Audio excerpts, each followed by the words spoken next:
Welcome to Verbal Pick Radio, where we give you a verbal image of life, and we are everyday people. Like to welcome you all to the show. You know, we dealing with not only the death of George Floyd, the untimely death, but we want to look at the whole scope of policing in black communities over a span of time. We'll go back 25 to 30 years.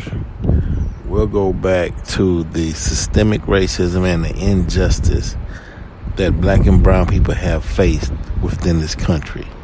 You got a lot of people that's behind bars that shouldn't be, and their cases should be thoroughly overviewed. One case in particular, the Jennifer Jeffley case. She's 15 years old, female, who was accused of murder. When the police took her in, she didn't have a counselor. She didn't have her mom. She didn't have an attorney. She didn't have her grandmother. She was there, 15 years old, young Jennifer Jeffley, by herself, with adults in the room questioning her, having her to sign a confession that they wrote, and she's been incarcerated ever since. That case needs to be reopened and examined, and as I always stated, that case should be a case study for anybody who wants to be a lawyer, especially in the city of Houston. Now, you may ask, what's going on? You know, why am I talking about this issue today? Because we want justice, and we know that over history of time, there have been no justice for us, and we want justice. And for those of you who don't know, I did an interview with QuanellX this past week, and you can review it and you can watch it on my YouTube channel, VRBALPIC Radio. And I asked him, what are things that we can do as far as a plan to make sure things like this doesn't happen again, because of the severity of the lives lost and the lives being falsely imprisoned, right? I just want to read something to you, though. This comes from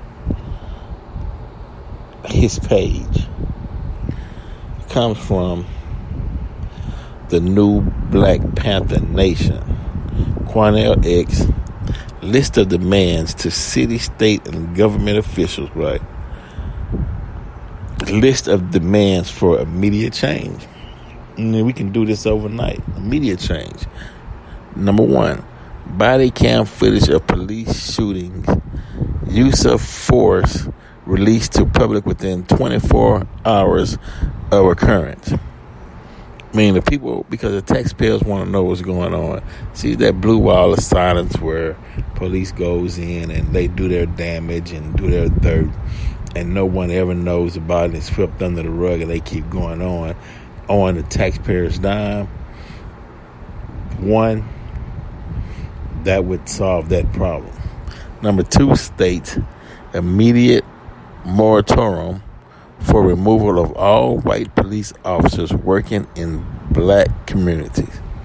Meaning, you don't know the people, you don't know the energy, the atmosphere, so you're unsympathetic, and so your first response is violence. Your first response is communication with black males in particular, and black females. You communicate with violence, and that's not how you bridge a gap, or that's not how you police a community, or that's not how you build a relationship with the people you serve. Because what you're doing is you're coming in like the wolf, and you're creating fear in the atmosphere, and people don't want to talk to the police. They see you coming, they get out the way, because you're trying to rule with a heavy hand against peaceful people, meaning that black people are so peaceful, as QuanellX stated on the Anderson Cooper show, that if we form something similar to the Ku Klux Klan, like a black Ku Klux Klan, then there'd be a civil war every generation. We don't want to do that. We're trying to love, as he put it. And that was a very powerful statement. Okay. Officials to reopen all cases of police use of deadly force for the past 20 years, as we have no stature of limitations for murderers. Open them up. Number 4, city officials to make it mandatory that all police officers are required to live in the city where they work. Meaning that you have a lot of police officers come from these small towns where there's hardly any black people, and they come in with full force, no sympathy, and chaotic events occur. People get killed, lies being told, and they leave the community and go back to their homes in their respected area and don't give a damn what happens after their shift ended. Number 5,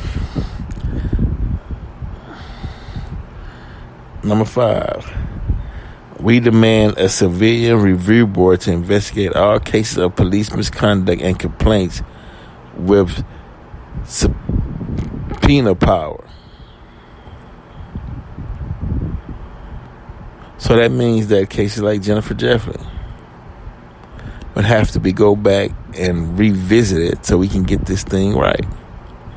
Number 6, government, city, state, and local officials form a commission which includes religious leaders, community activists, elected officials, retired law enforcement officers, retired criminal court judges, and use of force experts to bring forth a agenda providing solutions to systematic racism in America's police departments. Moratorium should remain for 2 years or until that commission has provided a comprehensive agenda to reintegrate white officers back into black community. You cannot ask for a better moratorium than that. Because once you remove the white officers out of the community for 2 years, remove them out. That way, we can police ourselves, we can communicate, we can deal with each other. The love will come back into the community, because once you remove that negative energy, that negative force out of the situation, the people will take care of themselves. Then you vet the white officers, you vet the ones that you're going to bring back into the neighborhoods to make sure that their head is straight. Because let's put it like this: if someone comes into an area or a situation or a neighborhood with that negative energy, a negative mindset, a negative spirit, then that it's like a virus. That negative spirit, mindset, energy travels through the neighborhood, and before you know it, everyone is at odds with each other. Crime is up. Killings are up. The use of weapons, guns, deadly weapons are up.